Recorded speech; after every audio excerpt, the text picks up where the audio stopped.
Welcome back to Cityline.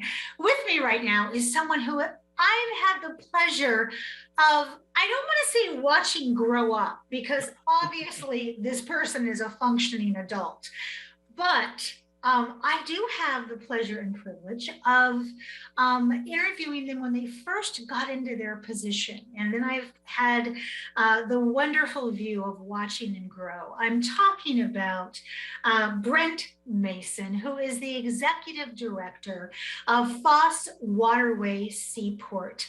And it's so great to see you again. Welcome back to Cityline, my friend.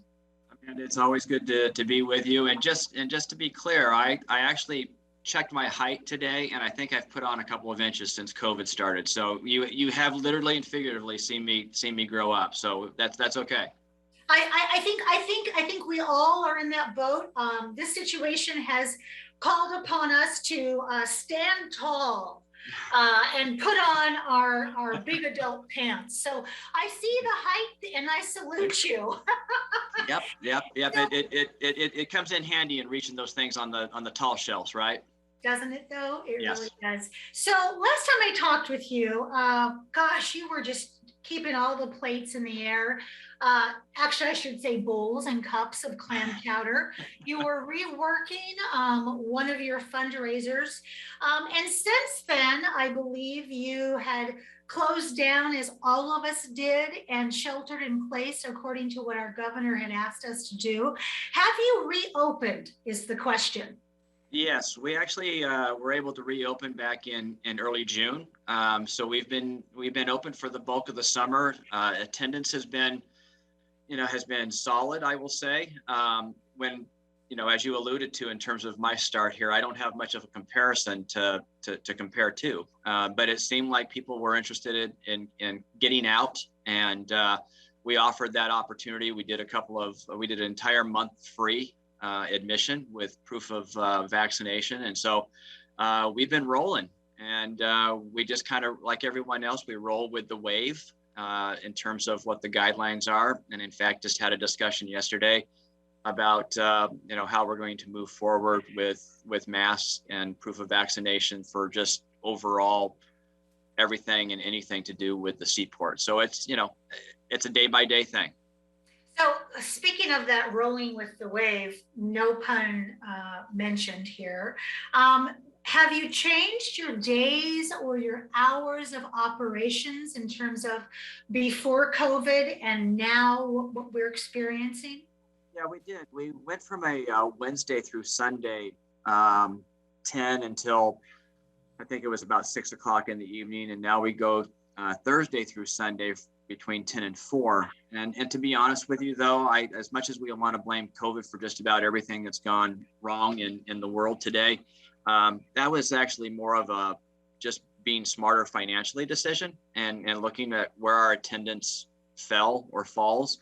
And Wednesday was kind of the one day that I could toss back to my events director to do corporate stuff on a day that we're closed. So it was more of a financial decision than it was a COVID decision, but we like the hours. The public seems to like the hours. Now that we're coming out of the summertime and into the fall, we'll kind of see how that goes, but I don't anticipate changing. And more or less, I'm sure you've talked to my colleagues in the district. It more or less parallels with what the other museums are doing as well. What's it been like to be back open? What have you experienced, and how are your people doing? Well, I think from a staff standpoint, I think it's been a little bit different. I only say that because when we opened was the end of school, and so from an education perspective, it was actually a downtime for them. So it became kind of a planning period. And as you know, and as the Tacoma community is aware, the schools are riding that wave as much as we are. So as we plan for an option A, an option B, and option C when it comes to dealing with the educators and students. Visitor services, we're just being smart. We're requiring our folks to wear masks. We're asking visitors to wear masks. At this point in time, our staff, in fact, this kind of goes into effect beginning next Monday, will be required to show proof of vaccination. We've not gotten to that point with our visitors just yet. But staff, I think, is actually has been doing great. And I think people just love to see people, right? Absence makes the heart grow fonder. So somebody that maybe hasn't been to the seaport in 18 months comes down here, and stuff that maybe has been on the floor for the last 5 years becomes all of a sudden new again. And I think probably, though, the biggest hit was when we canceled Seaport Maritime Weekend, which is 2 weekends ago.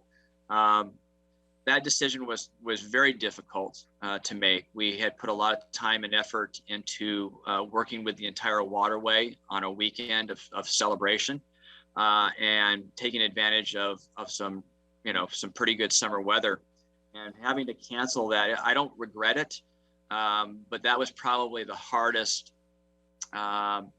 emotional decision that we had to make, in the sense that there was a palpable bummer that kind of permeated through the staff and volunteers for that weekend. I love you for so many reasons. And one of the reasons right in front of me right now is the fact that when you talked about what a bummer that was, I could hear your voice break. I could see your face flush. And I know that this was very, very difficult, and it affected morale. These fundraisers, as you know, they just don't pop up 2 weeks before. I mean, you're already planning next year's and trying to figure out how to recoup what we have lost. And so my question to you is, how do you recoup that team spirit? Because you bring a lot to this position. I know you do. And it probably has given you a run for your money. Did you ever think you were going to be running a museum during a pandemic? Well, if you had asked me this a couple of years ago, I would have told you that I couldn't see myself running a museum, period, let alone during a pandemic. But, I think I'm a sports guy, and I'll use sports analogies. And it's sort of like in baseball. There's 162 games, and every batter has 4 or 5 at bats per game. And they always say that you have to have a short memory, because if you strike out in that one at bat, you have to get yourself ready to do it again, right? And I think in this particular case, the shorter memories that we can have, or the shortest memory we can have, is probably our best friend. Because it's putting the event that we just had to cancel in the rearview mirror and looking forward to the next event. And prior to you and I coming on air, we were kind of talking about that, in the sense of, okay, that was canceled, and now what do we look forward to? And that's what you do. And if the governor came out and shut us down tomorrow, then we would still look forward to what's next and plan for that.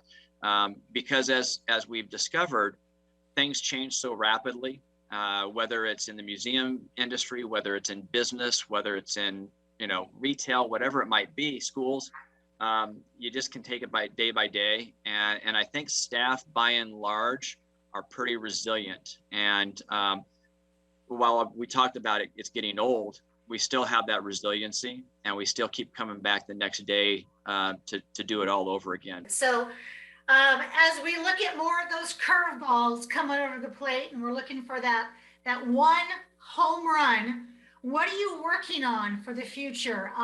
Give us a little tease, and not that we're going to write it in stone, because as you just said, things will change. But what's coming down the hopper there, Mr. Brent?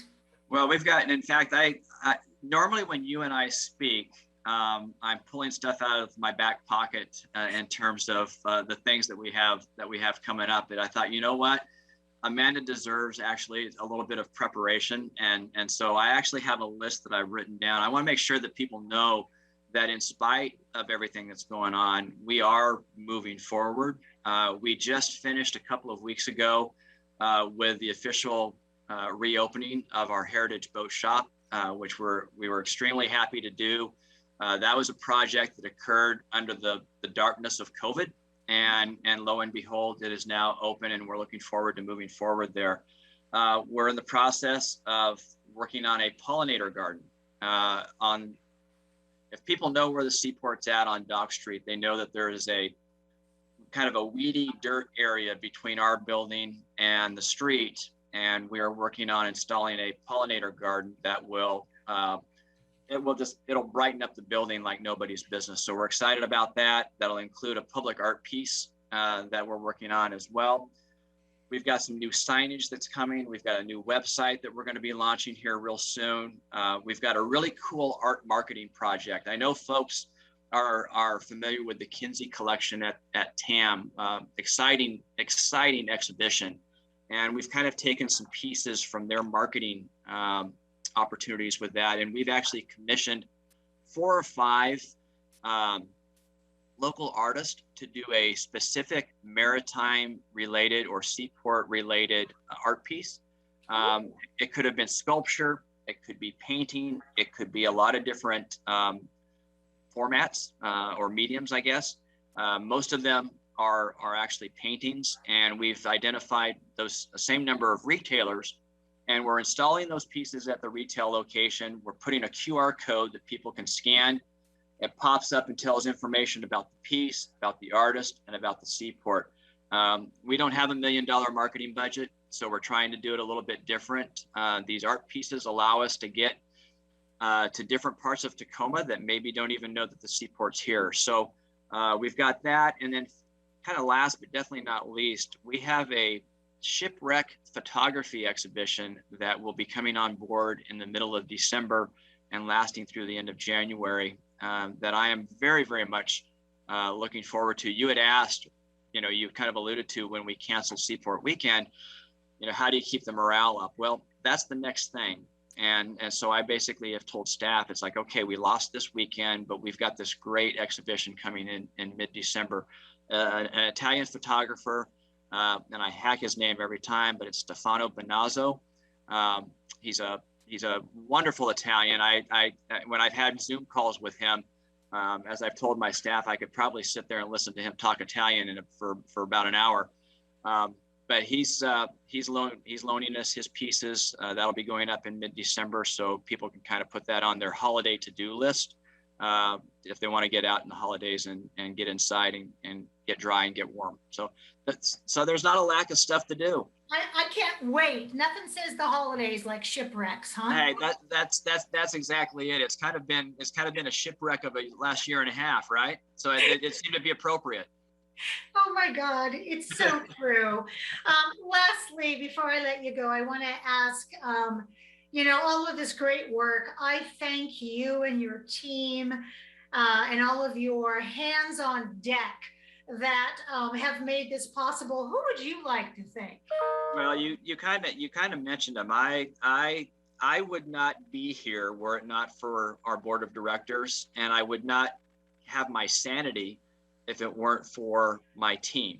And I give all the credit to those individuals. They have stuck through it, through thick and thin. The board has continued to be supportive. And Amanda, I know that you've kind of got your finger on the pulse of the community, and you have a chance to talk to a lot of business owners, my colleagues in the museum business, the nonprofit, and we all know that it's been easy for some and more difficult for others. And board members, just like staff, can kind of wane in their engagement. And my board and my staff have just hung in there. I couldn't have asked to have fallen into a better situation, other than the fact that we've had a pandemic. But that aside, they've been terrific. Well, as I want to say, like attracts like. So your board has some great people as well that they get to serve. Thank you so much, my friend, for being with me today. You have a million other things you could be doing, but I thank you for these precious 13 minutes. Please take care of you and your Seaport family. And I want to see you back in my kitchen in December. And we're going to look at some shipwreck pictures together. It's a date. Deal? Here's the invitation. You can come down. We could do a show down there, and I can walk you through a bunch of shipwrecks. I love that. Thank you so much, Brent. And I will see you soon. Thank you, Amanda. Always a pleasure. Right back at you. We have much more to come on Cityline. Don't go away. We'll be right back.